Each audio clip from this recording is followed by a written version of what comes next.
Hi, and thanks for watching. This QuineCore question is why use the unit field in the ingest window? Some metadata like the scene data are used to glue together files we cannot otherwise connect. The unit field is used to separate data that otherwise could look like they belong together. The obvious trigger for usage of the unit field is when you have several units filming different content at the same time for the same show. In scripted productions, that would typically be B-roll and second unit shots. In non-scripted productions, that would typically be different units filming different stories. So, we already have these data from a short film on the 20th of July.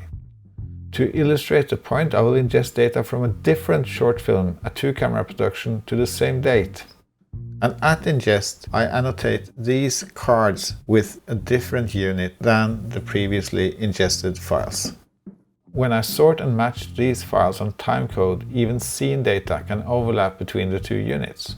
This will essentially make a fantastic mess in the editor, unless you filter on unit.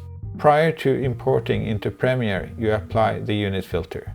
That way, you will have only the data that is in fact connected in your import.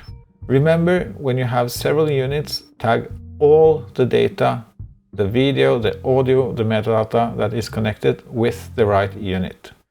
Or you're back to manual sorting and assembly of projects. And who would ever want to go back to that? The QuineCore platform takes care of all on-prem and cloud-based file and metadata exchanges in a production, taking you from a multitude of subscriptions to one single tool and a single point of reference for the entire production.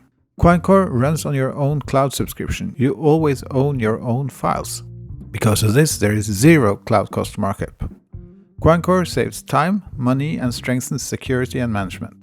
Thanks for listening to this instance of QuineCore Questions. I'm Gunnar Groven, the COO of Quine. If you have QuineCore questions, please push me a mail.